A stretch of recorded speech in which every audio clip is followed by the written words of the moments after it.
আল্লাহর আইন নয়, ইসলামের আইন চাই, খোদাদেরও লোকের শাসন চাই। যদি নাকি আল্লাহর আইন চাই, তখন সুন্নত ইজমা কিয়াসের দ্বারা যে আইনগুলো রচিত হয়েছে এগুলা থাকে না। দ্বিতীয়, সব লোকের শাসন যদি হয়, তখন সব লোক কখনো ইসলামকে মানবে না। ইসলাম প্রতিষ্ঠা করতে হলে যারা ইসলামের কথা বলবে, মানুষ তাদের প্রতি দেখার সাথে সাথে তাদের অন্তরে এই ধারণা বিশ্বাস যখন জন্মিবে, এই ব্যক্তিটা ইসলামের খাবেন, এই ব্যক্তিটা কি ইসলামের কি খাবেন। এই শিক্ষায় জাতির মেরুদণ্ড, এই কথাটি আমাদের দেশের মধ্যে প্রভাব ব্যক্ত আছে। বাস্তবপক্ষে শিক্ষা জাতির মেরুদণ্ড নয়, সেই শিক্ষার মাধ্যমে মানুষের নৈতিক চরিত্র পরিবর্তন হয়, সেই শিক্ষা হচ্ছে জাতির মেরুদণ্ড। তার প্রমাণ দিচ্ছি আমি। এই ৫৩ বছর দেশ শাসন যারা করেছিল তারা তো সবাই শিক্ষিত ছিল। তারা জেলখানায় কেন গেছে? চুরি করার কারণে গেছে, জাতীয় সম্পদ আত্মসাৎ করার কারণে গিয়েছে, ডাকাতি করার কারণে গিয়েছে, খারাপি হত্যা তারা চিন্তায় রাহাজানি দর্শন করার কারণে গিয়েছে, দেশ পরিস্থিতির কারণে তারা জেলখানায় গিয়েছে, অথচ তারা ছিল শিক্ষিত। সুতরাং যে শিক্ষার মানুষকে চোর বানায়, ডাকাত বানায়, হত্যাকারী খুনি বানায়, তার ফলাফলে তারা জেলখানায় যায়, ওই শিক্ষা জাতির মেরুদণ্ড নয়। বাংলাদেশের ৫৩ বছরের মধ্যে বড় সমস্যা ছিল এটাই।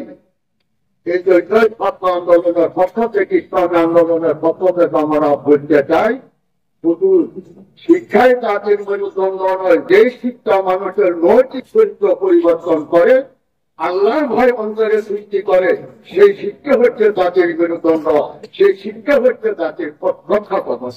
তৃতীয় নম্বরের কথা, আমাদের দেশের মধ্যে একটা স্লোগান আমরা শুনতে পাচ্ছি, সব লোকের শাসন চাই, আল্লাহ আল্লাহর আইন চাই। এই কথাটি, এই স্লোগানটি সত্যিকারে কিন্তু ইসলামের স্লোগান নয়,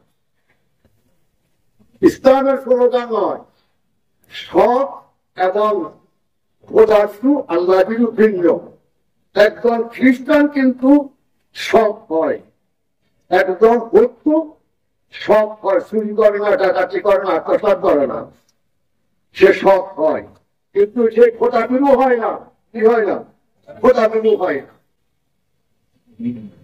আর খোদাবিরু যদি হয়, সে অবশ্যই সব হবে। সব হইলে খোদাবিরু হওয়া জরুরি নয়। আর আল্লাহর আইন নয়, ইসলামের আইন। সত্যি কি আল্লাহ পবিত্র কোরআনের আয়াতের মধ্যে বলেছেন, ওয়ারাদিতু লাকুমুল ইসলামা দীনা, আমি ইসলামের উপরে রাজি হয়েছি। এই কথাটা কোরআনের কথা। এই জন্য আমাদের স্লোগান হবে, আল্লাহর আইন নয়, ইসলামের আইন চাই, খোদাদেরও লোকের শাসন চাই। যদি নাকি আল্লাহর আইন চাই, তখন সুন্নত ইজমা কিয়াসের দ্বারা যে আইনগুলো রচিত হয়েছে এগুলা থাকে না। দ্বিতীয়, সব লোকের শাসন যদি হয়, তখন সব লোক কখনো ইসলামকে মানবে না। ইসলাম প্রতিষ্ঠা করতে হলে যারা ইসলামের কথা বলবে, মানুষ তাদের প্রতি দেখার সাথে সাথে তাদের অন্তরে এই ধারণা বিশ্বাস যখন জন্মিবে, সেই ব্যক্তিটা ইসলামের খাদেম, এই ব্যক্তিটা কি ইসলামের কি খাদেম।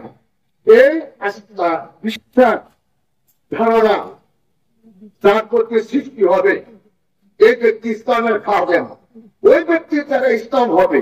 আর ইসলামের কথা বলি, মাথার তালু থেকে পায়ের তালু পর্যন্ত ইসলামের একমাত্র নয়, অথচ আমি ইসলামের কথা বলতেছি, তখন মানুষ বলবে এই লোকটা বাস্তবে ইসলামের খাদেম নয়, ইসলামকে নিয়ে ব্যবসা করতেছে, এর দ্বারা ইসলাম অলৌকিক হবে, ইসলাম উপকৃত হবে না। কিন্তু আমার মাথায় টুপি রাখা, মুখে দাড়ি, সুন্নত তরিকার লেবাস পরিধান, পোশাক করা, ব্যবহার করা, বিশ্বাস করা, এগুলাকে ভাষা দেওয়ার মতো ক্ষমতা কারো নেই। টুপি রাখছি, ভাষা দেওয়ার ক্ষমতা কারো নাই। দাঁড়িয়ে রাখছি, বাধা দেওয়ার ক্ষমতা আমারও নাই। তেলাওয়াত করতেছি, নামাজ পড়তেছি, আমি সুন্নত তরিকে লেবাস প্রচার করতেছি, এইগুলোর ব্যাপারে বাধা দেওয়ার ক্ষমতা আমারও নাই, ঠিকানা দেওয়া সম্ভব নয়। কিন্তু রাষ্ট্রীয় পর্যায়ে ইসলাম প্রতিষ্ঠা করতে গেলে দেশ এবং আন্তর্জাতিক পর্যায়ে একটা দুটা নয়, লক্ষ লক্ষ ভাষা সেখানে আসে করতে। যে ব্যক্তি ইসলামের কথা বলে তার মাথার চালু থেকে পায়ের চাল পর্যন্ত ইসলাম এবং সুন্নতকে প্রতিষ্ঠা করতে পারতেছে না, সে প্রতিষ্ঠা করার মতো কোনো ভাষা নাই, সেটা বাস্তবায়ন আমি করতে পারতেছি না। রাষ্ট্রীয় পর্যায়ে ইসলাম প্রতিষ্ঠা করার মধ্যে হাজারো বাধা আছে, সেই বাধা দূর করি কেমন করে আমি ইসলাম বাস্তবায়ন করবো, এক বছর আপনার কোথায় দিয়ে দিয়েছি। তারা ইসলাম হবে না, ইসলাম নামে ব্যবসা হবে।